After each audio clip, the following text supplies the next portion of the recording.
বলেন না? গত কয়েকদিন আগে সিরাজগঞ্জের একজন ওই দলের নেতা, ওই দলের সেক্রেটারি বলেছেন আওয়ামী লীগের ভোট আমরা পাবো, কারণ আমরা আওয়ামী লীগকে অত্যাচার করি নাই, আমরা আওয়ামী লীগের বিরুদ্ধে কোনো মামলা দেই নাই, সেই কারণে বলেছেন আওয়ামী লীগের ভোট তারা পাবেন।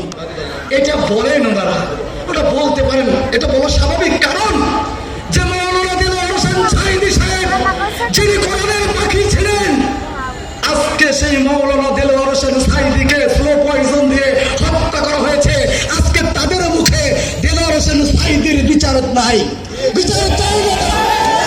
আজকে দেখেন এই দলটি নিজামীকে ফাঁসি দিয়ে হত্যা করা হয়েছে আওয়ামী লীগ, কাসেমকে হত্যা করেছে ফাঁসি দিয়ে আওয়ামী লীগ।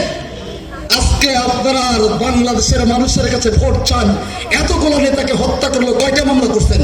নিজেদের নেতাদের কেউ ফাঁসি দিয়ে হত্যা করেছে, আপনারা মামলা করেন নাই। তার মানেটা কি? মানে চেহারা পরিবর্তন করে ভোট নেবেন, জনগণের কাছে ভোট নেবেন, বলবেন যে আমরা স্বাধীনতার বিরোধিতা করি নাই, স্বাধীনতার বিরোধী নিজামী সাহেব করেছে, কাসেমী সাহেব করেছে, দিলওয়ার সাঈদী করেছে, এই কথা বলে জনগণের কাছে ভোট নেবেন? জনগণ বিশ্বাস করবে?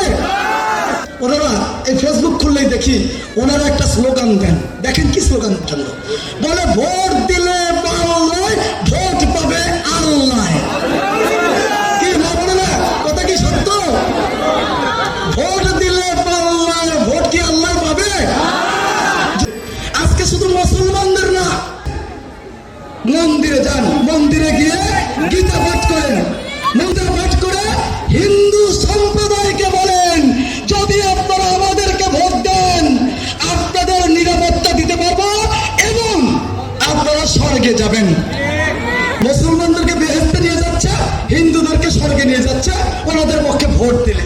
কয়েকদিন আগে আমি একটা ধানের খেতে গেছিলাম, কৃষকদের বলেছি ভাই যদি কেউ এসে বলে যে আমাদের ভোট দিলে বেহেশতে যাবেন, তার মাথা খারাপ হয়েছে, ওরা নিজেরাই বেহেশতে যেতে পারবে কিনা তার গ্যারান্টি নাই, তার গ্যারান্টি নাই। কারণ ওনারা রোজা এবং পূজাকে এক করেছে।